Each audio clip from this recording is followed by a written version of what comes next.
ఈరోజు కథ నా నువ్వు నేను రచించిన వారు వనజ గారు.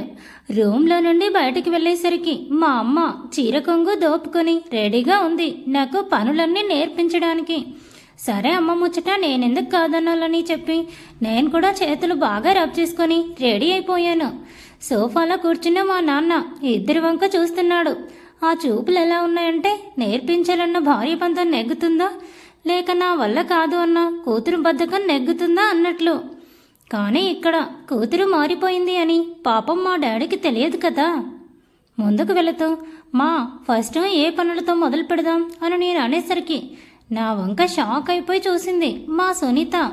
అంటే తన ఎక్స్ప్లెనేషన్ ప్రకారం నేను వద్దమ్మా రేపు నేర్చుకుంటాను, ఎల్లుండి నేర్చుకుంటాను అని బతిమాలుతాను అనుకుంది. కానీ నేను రివర్స్లో అడిగేసరికి మా సునీత షాక్ అయిపోయింది. నా వైపు ఒకసారి చూసి చేతులు చెంపలు అన్నీ తడుతూ పండు బాగానే ఉన్నావు కదా నువ్వు అని అడిగింది నన్ను.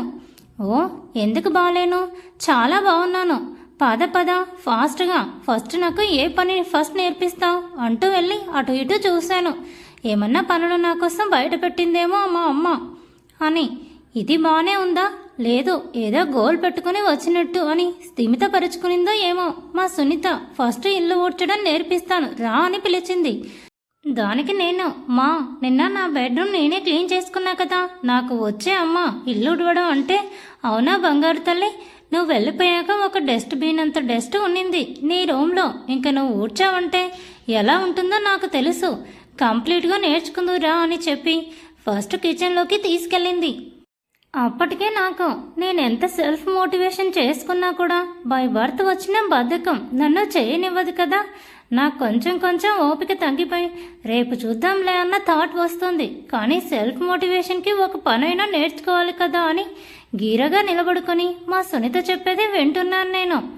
ఫస్ట్ కిచెన్ క్లీన్గా పెట్టుకోవాలి అంటే ఎక్కడ బాండీలో అక్కడ సామాన్లన్నీ సెల్ఫ్లో సర్దేసి స్టవ్ దగ్గర ఏమైనా పడ్డదేమో అది ఉంటే క్లీన్ చేసి మొత్తం నీట్గా క్లీన్ చేసుకోవాలి.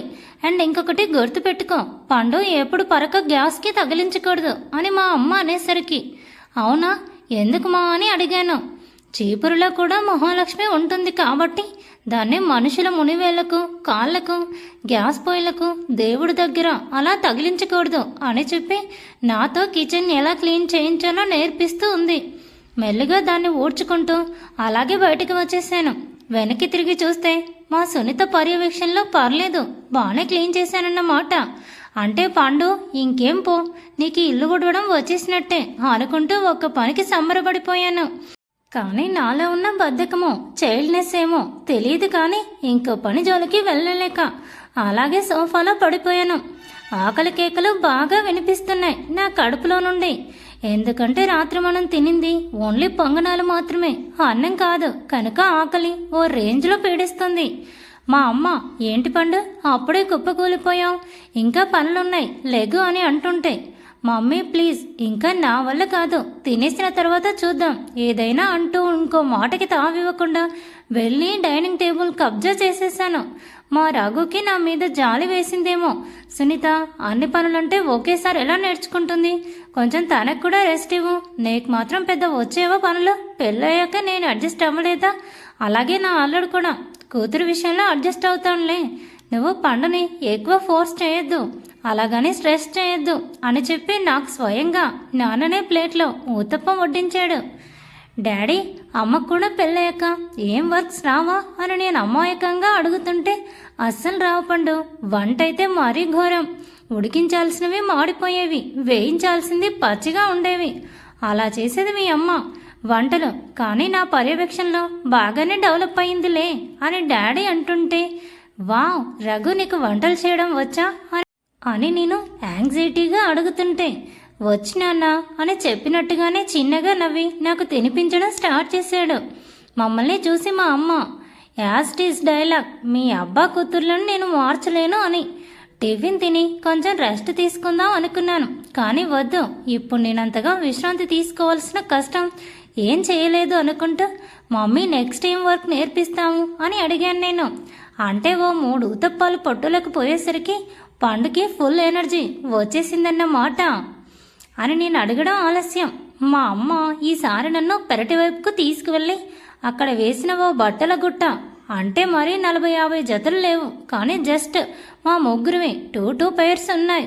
అవి ఉతకడం నేర్పిస్తాననే చెప్పింది మా సునీత.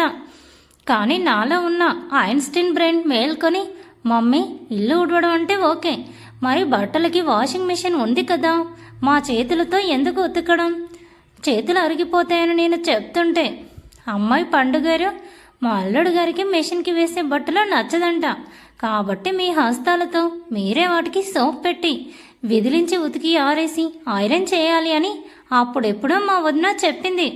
ఇప్పుడు అదే చేయిస్తున్నాను నీతో అని చెప్పి ఒక్కొక్క డ్రెస్ ఆరు క్లాత్ తీసి బండ మీద పెట్టి దాన్ని సర్ఫ్ ఎక్సెల్ సబ్బుతో రుద్ది మళ్ళీ బ్రష్తో రుద్ది బండకేసి బాది నీళ్లలో దేవి పైన దండం మీద ఆరేయించింది.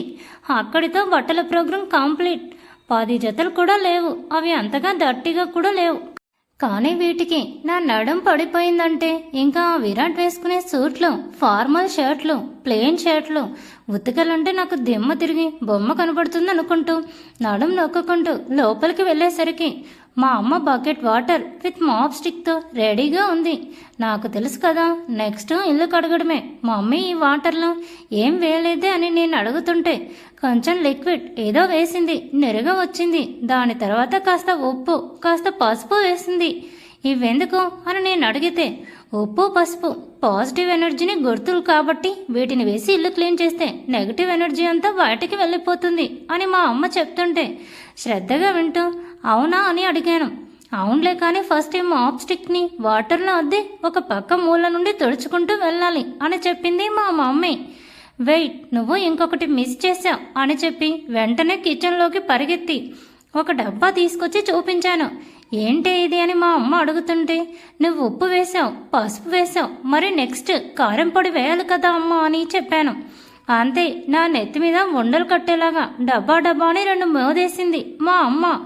ఎందుకు కొడుతున్నావు, నువ్వే కదా చెప్పినావు, ఇప్పుడు అవి 2 వేసినా ఇది ఒకటి మిస్ అయింది, ఇది కూడా వేస్తే అక్కడికి ఫుల్ఫిల్ అయిపోతుంది, వేస్తాను ఉండు అంటూ బాక్స్ ఓపెన్ చేసి ఒక స్పూన్ తీసుకొని వెయ్యబోతుంటే నన్ను ఆపేసింది మా అమ్మ. పండు, ఈ తెలివితోనే బ్రతికేద్దాం అనుకుంటున్నావా? పసుపు ఉప్పు వేస్తే కారం పొడి కూడా వేయాలనా? ఈసారి ఏదైనా స్వీట్ చేసేటప్పుడు 1 కేజీ కారం పొడి వేసి అప్పుడు కానీ విరాట్ నీకు బ్యాగ్ సర్ది ఇక్కడికి పంపించేయడం అని తిట్టి అది లోపల పెట్టించి నాతో హౌస్ మొత్తం క్లీన్ చేసింది. బట్టలు ఉతికి ఆరేసినందుకు నా నడుము ఆల్మోస్ట్ గాన్ అనుకుంటే మొత్తం కిచెన్, హాల్, మమ్మీ వాళ్ళ బెడ్రూమ్, నా బెడ్రూమ్, ఇంకా బయట కొంచెం వరండా అన్నీ క్లీన్ చేసేలోపు నాకు దూల తీరిపోయింది. కానీ తప్పదు, అన్నీ నేర్చుకోవాలి కాబట్టి మమ్మీ చెప్తున్నట్టు ఓపికగా ఒక మూల నుండి మాప్ స్టిక్ కొంచెంగా తుడుస్తూ అది మళ్ళీ బకెట్లో పిండేస్తూ పిండేస్తూ అలా చేసేసరికి ఇంకా నా రూమ్లో కూలబడిపోయాను ఓపిక లేక. అప్పటికే టైం చూసుకుంటే ఆల్మోస్ట్ 12 అయింది. ఇప్పుడు మళ్ళీ వంట నేర్పిస్తావా అని నేను మా అమ్మ వైపు చూస్తే, వద్దులే, ఈరోజు కొంచెం అలసిపోయావు తల్లిని కదా, నువ్వు కష్టపడుతుంటే నేను చూడలేను పండు, వెళ్ళి ఫ్రెష్ అయ్యిరా, అమ్మ నీకోసం నీకు ఇష్టమైన ఆమ్లెట్ వేసి పప్పుచారు చేస్తా అని చెప్పి నా బుగ్గ అలా తట్టి వెళ్ళిపోయింది.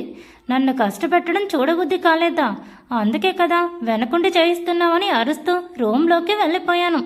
అవునప్ప, పండులాగా ఆలోచించి కారం పొడి కూడా వేసి ఇల్లు క్లీన్ చేయొచ్చుగా, ఏమవుతుందంటారు? Thanks for watching. Please subscribe my channel for more videos.